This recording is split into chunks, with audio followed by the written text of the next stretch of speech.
यदि आवाज आ रही है ना? चलिए, यदि एक वाष्प संपीड़क, एक वाष्प संपीड़क मतलब वीसी साइकिल, संपीड़न निकाय, ठीक है, की सीओपी, की सीओपी कितना है? 4 है, 4 है, तो इसके संघनित्र का, तो इसके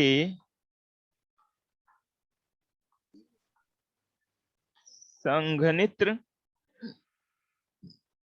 का ऊष्मा निष्कासन अनुपात, ऊष्मा निष्कासन अनुपात होगा, क्या होगा बताइए? ऑप्शन दिया हुआ है, 0.25 पहला है, दूसरा है 5, तीसरा है 1.25 और चौथा है 0.2। ये 4 ऑप्शन है, ठीक। लगाइए तो जरा इससे, ये बताया हुआ क्वेश्चन है, बस हल्का सा थोड़ा सा लैंग्वेज बदला हुआ है, नहीं तो क्वेश्चन तो आसान है। लगाइए, चैट बॉक्स में मैसेज कीजिए ऑप्शन।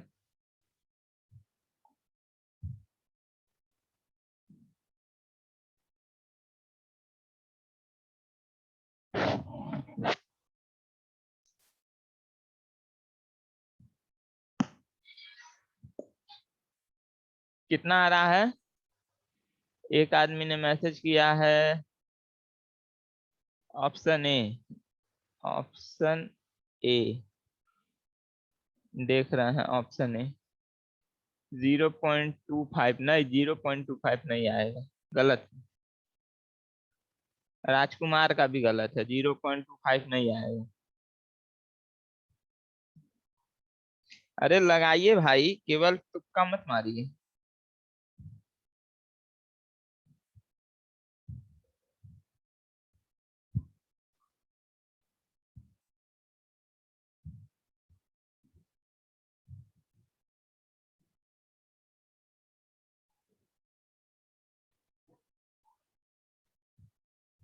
अंजलि, अंजलि का ऑप्शन सी, हाँ ऑप्शन सी सही है। अंजलि सेक्शन सी सही है, ऑप्शन सी।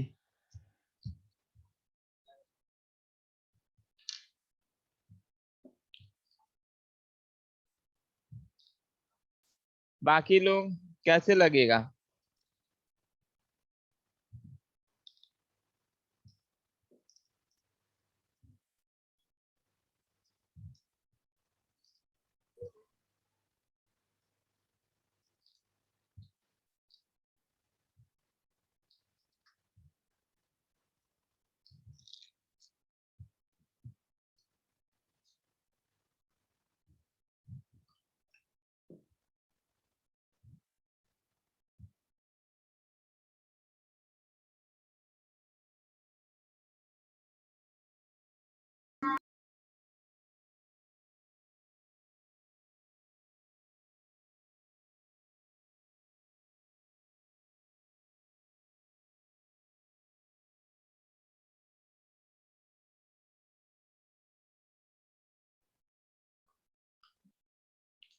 चलिए देखिए,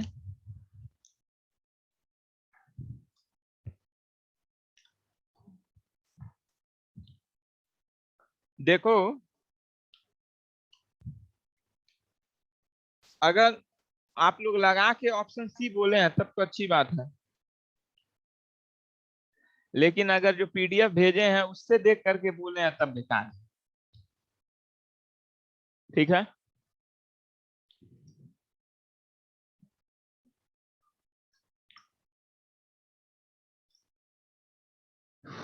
क्वेश्चन पहले देख लो, इसमें चेंज क्या किया है जहां से आप लोग को कंफ्यूजन हो रहा है। कह रहा है एक वाष्प संपीड़न निकाय, ये भी क्लियर है, वीसी साइकिल में काम हो रहा है, जिसका सीओपी 4 है। ये भी क्लियर है कि सीओपी आपका कितना हो गया, सीओपी की वैल्यू आपकी है 4। तो कह रहा है इसके संघनित्र का उष्मा निष्कासन अनुपात बताइए। जब आप संघनित्र में जाते हैं, मान लो ये संघनित्र है हमारा, ये हमारा कंप्रेसर है, ठीक है। कंप्रेसर से जब हम संघनित्र में जाते हैं तो कंप्रेसर पर कार्य किया जाता है ना, जिससे कारण कंप्रेसर में क्या होता है, जब प्रशीतक जाता है तो वो कंप्रेस हो जाता है, जिससे उसके तापमान और दाब में क्या हो जाती है, वृद्धि हो जाती है, बढ़ जाता है, उसका तापमान भी बढ़ जाता है, उसका दाब भी बढ़ जाता है। तो मान लो यहाँ तापमान क्या है, टी एच है, या T1 ले लो, T1 ले लो। T1 क्या है, हाई टेम्परेचर है। जब ये हाई टेम्परेचर संघनित्र में गया तो संघनित्र का काम क्या होता है, वातावरण में उष्मा को क्या कर देना, निकाल देना, मतलब ठंडा कर देना। निकालना, उष्मा निकाल रहा है मतलब क्या, प्रशीतक से उष्मा लेकर के वातावरण में छोड़ रहा है। इसका मतलब उसके तापमान को क्या कर दे रहा है, कम कर दे रहा है। तो जब यहां से प्रशीतक जिसका तापमान T1 है उच्च तापमान पे संघनित्र में प्रवेश करेगा, तो संघनित्र के द्वारा उष्मा का निष्कासन हो जाएगा वायुमंडल में, और फिर जो तापमान यहाँ निकलेगा वो हो जाएगा T2। क्या हो जाएगा, T2। ये जो T2 है ये क्या है, लेस देन है, छोटा है किससे, T1 से। क्यों, क्योंकि T1 उच्च तापमान पे कंप्रेसर से निकल रहा है, और जो T2 है ये क्या हो रहा है, उष्मा संघनित्र के द्वारा उष्मा का निष्कासन हो रहा है, जिससे तापमान T2 में कम, लेस तापमान में क्या हो रहा है, कम तापमान पे ये निकल के फिर अवरोधन मॉल में आएगा। ठीक है, तो क्वेश्चन में दिया है संघनित्र का उष्मा निष्कासन, उष्मा निष्कासन अनुपात। तो संघनित्र का उष्मा निष्कासन अनुपात, तो उष्मा ये निकल रही है, यही निकालना है, उष्मा निकल रही है। तो ये कैसे निकल रही है उष्मा, कि जब ये तापमान यहाँ प्रवेश कर रहा है, उष्मा निकल के इसके तापमान में गिरावट ला दे रही है, T2। तो यहाँ जो उष्मा निष्कासन अनुपात है ये एक्चुअल में क्या है, T1 अपॉन T2 का अनुपात है। मतलब संघनित्र में प्रवेश के समय का तापमान और संघनित्र के द्वारा जो तापमान बाद में, जब संघनित्र से जो प्रशीतक निकल रहा है, बाहर फिर आ रहा है, संघनित्र से होते हुए अवरोधक वाल में जा रहा है, तो उस समय जो प्रशीतक का तापमान हुआ उनके बीच का अनुपात ही क्या कहलाएगा, उष्मा निष्कासन अनुपात कहलाएगा। क्लियर है। अब ये तो इस फिगर से हो गया, अभी मैं ऐसे बता दे रहा हूं तब एकदम क्लियर हो जाएगा। अब आइए ये वाला फिगर, ये वाला फिगर तो सबको याद है। ठीक, ये हमारा रेफ्रिजरेटर है भाई, वीसी साइकिल है मतलब रेफ्रिजरेटर है। ये जो है हमारा तापमान क्या है, लो टेम्परेचर, ये क्या है, हाई टेम्परेचर। यहाँ संपीड़क के द्वारा कार्य किया जा रहा है। ठीक है, ये मान लो उष्मा है Q1 और ये है उष्मा Q2 ले रहा है, या इसको ले लो, चलो ठीक है Q1 Q2 ले लो। अब देखो ये जो हमने TL लिया है ये एक्चुअल में क्या है, T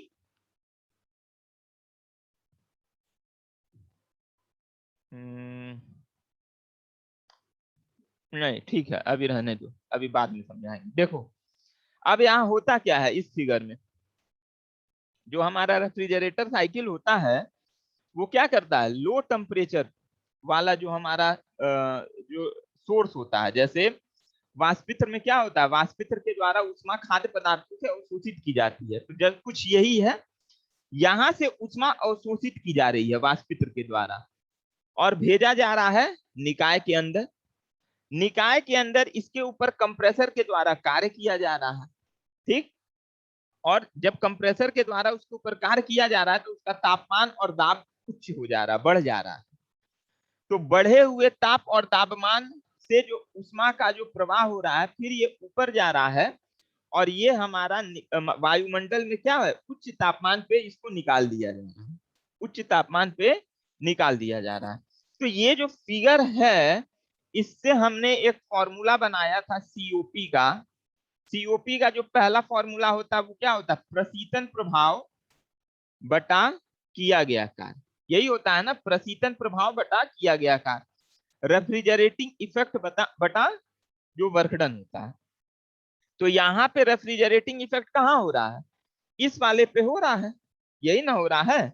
अब इसको आप क्या कर सकते हैं, यहाँ पे देखो निकाय के अंदर ये ऊष्मा जा रही है और ये कार्य हो रहा है, इसका मतलब हो जाएगा Q1 प्लस W, ये दोनों अंदर की ओर जा रहे हैं तो इनका जोड़ और यहाँ निकल रहा है, ये बराबर हो जाएगा Q2 के। तो जो W होगा वो क्या हो जाएगा, Q2 माइनस Q1, हो गया ना ये। तो यहाँ जो प्रशीतन प्रभाव हो रहा है वो क्या हो रहा है, ये हो रहा है, प्रशीतन प्रभाव ये हो रहा है और किया गया कार्य क्या हो रहा है, Q2 माइनस Q1। तो अब इसको हम यहाँ लिख सकते हैं, जो प्रशीतन प्रभाव है एक्चुअल में क्या है, Q1, और वर्क डन क्या है, Q2 माइनस Q1। क्लियर है। अब इसको जब हम तापमान में परिवर्तित कर लेंगे तो Q1 के जगह हमने लिख लिया TL। TL मतलब लो टेम्परेचर, भाई Q1 इसी से लो टेम्परेचर ही से तो ऊष्मा अवशोषित कर रहा है और ऊष्मा अवशोषित कर रहा है।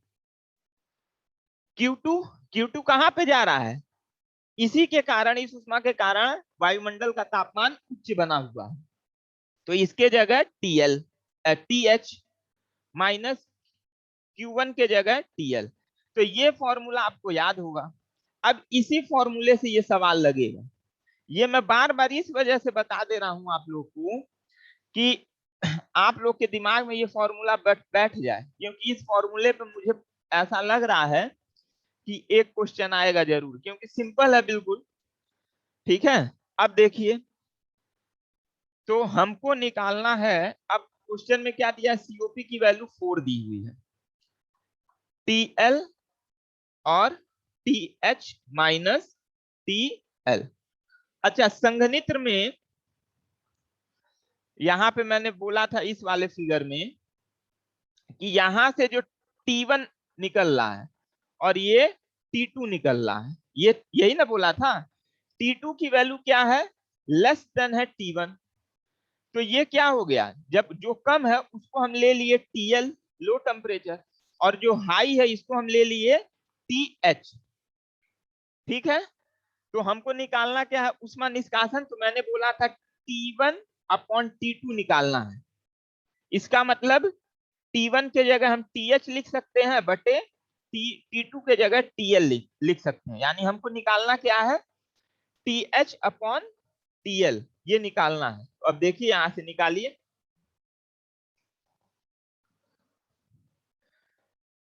ये 4 है। अब हमने क्या किया, ऊपर और नीचे, ऊपर और नीचे, या इतना काम झाम क्यों कर रहे हैं, तिर्यक गुणा कर दे रहे हैं सीधे से, हर तरह का मेथड देख लीजिए। जब ऊपर इसका इसके साथ गुणा हो जाएगा, TH माइनस TL, और 1 का L के साथ, तो बचा क्या, मल्टीप्लाई कर दो, यहां हो जाएगा 4TH minus 4TL equal to TL। अब यहाँ जो माइनस 4TL है इसको इक्वल टू के इधर ले आएंगे तो क्या हो जाएगा, TL पहले से है, जब इसको इधर लाएंगे तो जुड़ जाएगा 4TL। अब 4TH इक्वल टू, यहाँ 1TL है और यहाँ 4TL है, जुड़ के कितना हो जाएगा 5TL। यहां तक क्लियर हो गया। अब हमको अनुपात क्या लाना था, इस टीएल को इधर लेते आओ, 4 को इधर लेते जाओ, तो टी एच है, ये टीएल जब इधर आएगा तो क्या हो जाएगा, डिवाइड हो जाएगा, और 4 जब इधर आएगा तो अपॉन 4 हो जाएगा। समझ में आया, हमको यही अनुपात चाहिए था। तो ये अनुपात किसके बराबर है, 5/4 की। अच्छा 5/4 तो ऑप्शन में था नहीं, तो इसको किसमें हम बदल लेंगे, दशमलव में बदल लेंगे। तो दशमलव में बदलेंगे तो आंसर आएगा 1.25, यही आंसर होगा। ठीक है, नोट कर लीजिए।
हो गया सबका, चलिए।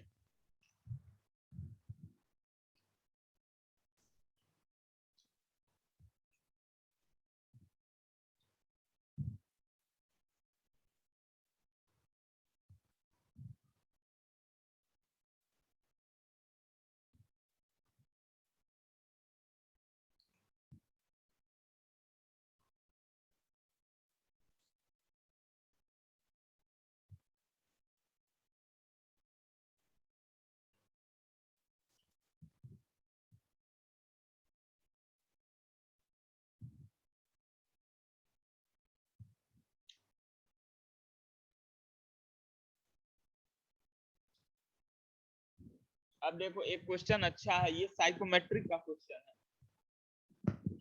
साइकोमेट्रिक में तो क्वेश्चन वैसे हाई लेवल पे जब मतलब बीटेक उटेक लेवल पे या फिर मतलब गेट उट के एग्जाम के पॉइंट ऑफ व्यू से साइकोमेट्रिक तो बहुत ही इंपॉर्टेंट है। ठीक है, इसका जो न्यूमेरिकल होता है, पूरा जो चार्ट बेस्ड न्यूमेरिकल होता है, लेकिन आप लोग में मतलब उस टाइप के उस लेवल तक का नहीं है। और दूसरी बात ये भी है, अगर क्या नाम है, जो रिटर्न वाला जैसा पेपर आप लोग का होता है उस समय चार्ट का क्वेश्चन पूछा भी जा सकता था, लेकिन ऑब्जेक्टिव में उस टाइप के क्वेश्चन नहीं पूछेगा चार्ट वाला।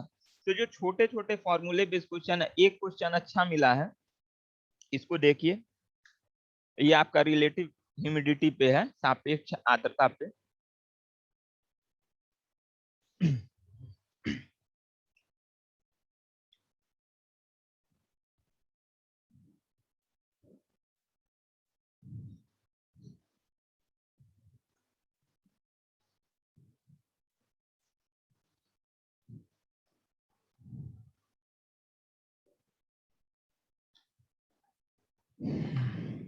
क्वेश्चन है,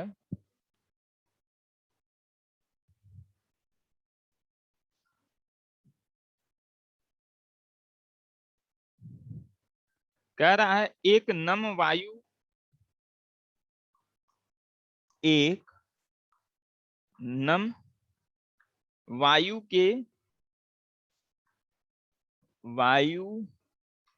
के नमूने का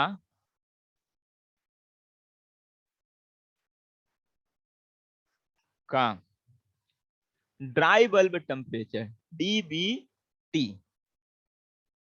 25 डिग्री सेल्सियस है। Wet bulb temperature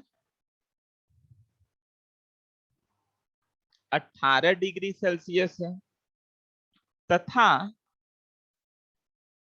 due point temperature 13 degree Celsius है। और इसके और इनके सापेक्ष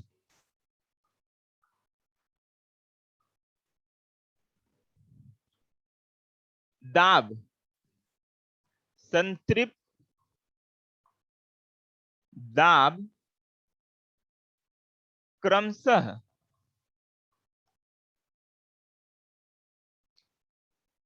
3 किलो पास्कल, 2 किलो पास्कल और 1.5 किलो पास्कल है। तो सापेक्ष आर्द्रता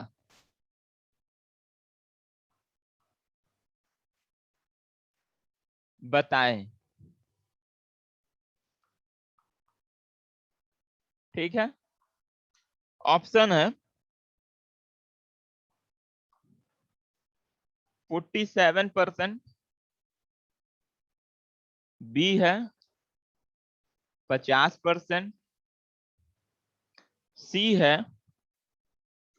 65% और डी है कोई नहीं।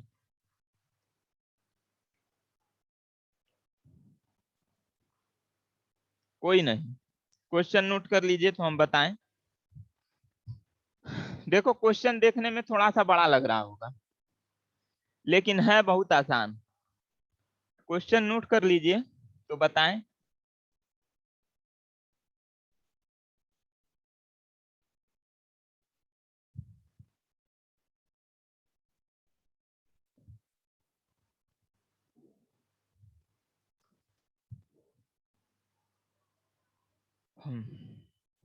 नोट कीजिए।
हो गया है। चलिए अब देखिए क्वेश्चन क्या दिया हुआ है। देखो क्वेश्चन क्या दिया हुआ, क्वेश्चन ये दिया हुआ है कि नम वायु के नमूने का dry bulb temperature, dry bulb temperature, wait bulb temperature और ड्यू पॉइंट टेम्परेचर मैंने बताया, ठीक है। इनका तापमान क्रम से दिया हुआ है। ड्राई बल्ब टेम्परेचर का 25 है, वेट बल्ब टेम्परेचर का 18 और ड्यू पॉइंट टेम्परेचर का 13 डिग्री सेल्सियस है। और इनके तापमान के सापेक्ष दाब भी दिया हुआ है नम वायु का 3 किलो पास्कल, 2 किलो पास्कल और 1.5 किलो पास्कल। तो सापेक्ष आर्द्रता पूछा है। अच्छा एक चीज मैंने ये बताया था कि जहां पर ये जो ड्यू पॉइंट टेम्परेचर ये रहेगा, इसका मतलब क्या होता है कि इस तापमान पर क्या होगा, जो वायु है वो संतृप्त हो जाता है। मतलब संतृप्त अवस्था क्या होगा, मतलब उसके अवस्था में क्या होगा, परिवर्तन होने लगेगा, ठीक है। तो ड्राई बल्ब जब ये तापमान दिया हुआ है, इसका मतलब क्या है, यहाँ पे कहीं ना कहीं अवस्था में परिवर्तन हो रहा है इस बिंदु पर, इस टेम्परेचर पर, ठीक है। तो उसके लिए हम कैसे अब सवाल लगाएंगे, देखिए सबसे पहले सापेक्ष आर्द्रता का फॉर्मूला क्या होता है। तो यहाँ पे देखो तापमान और दाब, जो क्वेश्चन में जो चीज दिया हुआ हमको अवेलेबल जो मटेरियल है वो तापमान दिया हुआ है और दाब दिया हुआ है। देखिए प्रियांशु ने बताया बी, हाँ बिल्कुल सही, बिल्कुल सही है, ठीक है। देखिए अब हमको क्वेश्चन में अवेलेबल क्या है, तापमान अवेलेबल है और दाब अवेलेबल है। तो हम इसी के रिगार्डिंग फॉर्मूला लिखेंगे। तो जो सापेक्ष आर्द्रता को किससे डिनोट करते हैं, फाई से डिनोट करते हैं।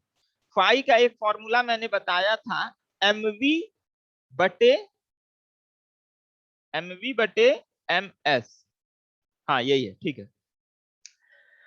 ये द्रव्यमान हो गया। द्रव्यमान का मतलब क्या था, ये जो हमारा है, सॉरी ये जो है ये जलवाष्प का द्रव्यमान है, बटा ये हमारा क्या है, ये सैचुरेटेड अवस्था में जो वो है वायु रहती है उसका द्रव्यमान हो गया। इनके अनुपात को ही हम क्या कहते हैं, सापेक्ष आर्द्रता। भैया देखो आर्द्रता का मतलब क्या होता है, वायु में उपस्थित नमी। तो सपोज करो ये टोटल वायु है और इसमें जितना जलवाष्प की मात्रा है उसके अनुपात को ही हम क्या कहेंगे, सापेक्ष आर्द्रता कहेंगे। लेकिन यहाँ द्रव्यमान तो दिया नहीं है, तो मैंने इसके साथ ये बोला था इसी के रिलेटिव में जब दाब आएगा तो दाब भी यही हो जाए, ठीक है। ये द्रव्यमान के फॉर्म में है, अगर यहाँ द्रव्यमान दिया होता तो ये फॉर्मूला यूज करते, लेकिन दाब के फॉर्म में दिया है तो अब हम ये यूज करेंगे, ठीक है। इतने द्रव्यमान का जो जलवाष्प है ये उसका दाब है, और ये जो जो हमारा टोटल वायु का द्रव्यमान है इसका दाब क्या है, ये है। इसके अनुपात को भी हम सापेक्ष आर्द्रता कहते हैं, ठीक। अब बात ये फंसी कि द्रव्यमान ये दाब जो है इसको तो अब हटा ही दीजिए। अब ये और ये जो दाब है इसमें हम लेंगे क्या, एक ये बात है। तो यहां देखिए कि ड्राई बल्ब टेम्परेचर के सापेक्ष दाब कितना है, 3 केल्विन है, 3 किलो 3 किलो पास्कल है, केल्विन कह रहे हैं, 3 किलो पास्कल है। वेट बल्ब टेम्परेचर के सापेक्ष कितना है, वेट बल्ब यहाँ सॉल्ट में लिखते कर रहे हैं, इसके सापेक्ष दाब कितना है, 2 किलो पास्कल। और ड्यू पॉइंट टेम्परेचर के सापेक्ष दाब कितना है, 1.5 किलो पास्कल, ठीक है, क्लियर है। अब देखिए मना कर दिया, ये कौन देखिए खड़ा हो तो मना कर दिया, कभी आगे बढ़ जाओ चाहे लाइटिंग में जाओ, ठीक है।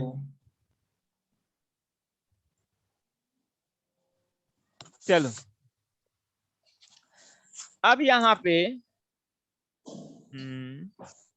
रुक जा, हाँ ठीक है, ठीक है। अब यहाँ पे क्या करेंगे, अब हमको इसमें इसमें और इसमें कौन सी वैल्यू पुट करनी है। जैसे यहाँ तो दो ही वैल्यू, एक यहाँ पुट करोगे एक यहाँ पुट करोगे, लेकिन यहाँ 3 वैल्यू दी हुई है। तो अब इनमें से कौन सा 2 वैल्यू यहाँ पुट करेंगे, अब ये दिक्कत आ गया। तो देखिए, जो ड्यू पॉइंट टेम्परेचर होता है, जैसे कि मैंने स्टार्टिंग में बताया, यहाँ पे वायु अपने अवस्था में क्या होगा, धीरे धीरे परिवर्तन करने लगेगा। तो वायु के जो अवस्था में परिवर्तन हो रहा है, वायु के जो अवस्था में परिवर्तन हो रहा है, जैसे अगर मान लीजिए नम वायु है, वो अपने अवस्था में परिवर्तन करेगा, वो धीरे धीरे लिक्विड स्टेट में हो जाएगा ना। तो यहाँ पे जो ये पीवी है, इसके जगह हम क्या पुट कर देंगे, ये पुट करेंगे, ठीक। और जो पीएस है, पीएस मतलब टोटल वायु, जो हमारा पूरा वायु है, पूरे वायु में जलवाष्प की मात्रा थी, जलवाष्प का दाब। तो जलवाष्प क्या होगा, जहां अवस्था में परिवर्तन होगा उसके दाब को हम ये ले लेंगे, क्योंकि अवस्था में परिवर्तन हो रहा है, इसका मतलब क्या हो रहा है, अगर जलवाष्प है, जहां पे जलवाष्प नहीं है वो धीरे धीरे जलवाष्प में बदलेगा, और जहां जलवाष्प वो धीरे धीरे पानी में, लिक्विड में बदलेगा।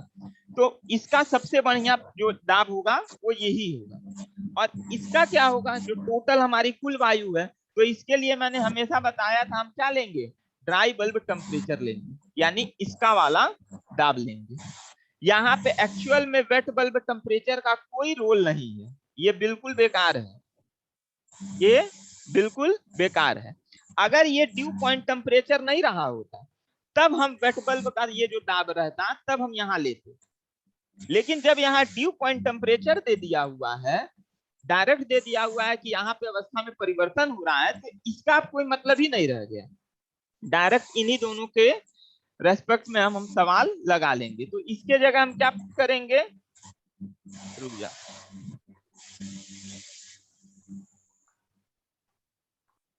इसके जगह क्या पुट करेंगे, 1.5, यहाँ पे 3, ठीक है,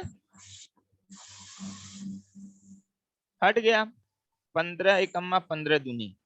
तो हम जानते हैं क्या, जो वो होता है सापेक्ष आर्द्रता, ये हमेशा प्रतिशत में परसेंटेज में इसको डिनोट किया जाता है, तो इंटू 100 कर देंगे, तो 250 आ रहा है। यानी जो रिलेटिव ह्यूमिडिटी है वो कितना परसेंट हो जाएगा, 50%। आंसर हो गया ये, नोट कर लीजिए।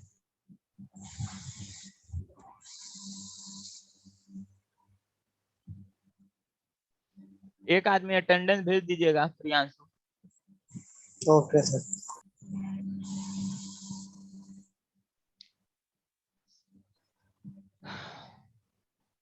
सर तो डीबीटी हमेशा दिया रहेगा ना क्वेश्चन में? क्या चीज? सर डीबीटी तो दिया ही रहेगा। हाँ हाँ हाँ, दिया रहेगा। साइकोमेट्रिक के क्वेश्चन तो बहुत इंपॉर्टेंट होते हैं, लेकिन आप लोग के लेवल में उस टाइप का क्वेश्चन नहीं है फिलहाल, और एग्जाम में भी ऑब्जेक्टिव है, तो इसी टाइप के छोटे ही छोटे क्वेश्चन आएंगे। देखेंगे 1-2 क्वेश्चन अगर थोड़ा सा उस टाइप का रहेगा, टेबल वाला तो नहीं, लेकिन और भी अभी रहेगा, तो 1-2 टाइप टेबल वाला सर छोटा होगा सर, आ भी सकता है सर।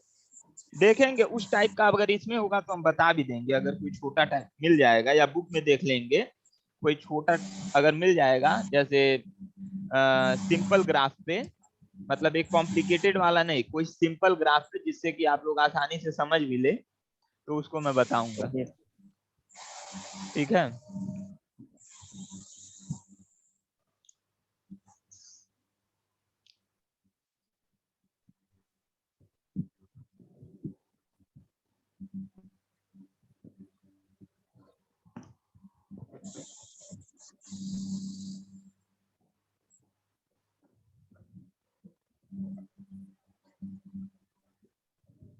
आप लोग का मॉक मॉक टेस्ट कब है, कब से है?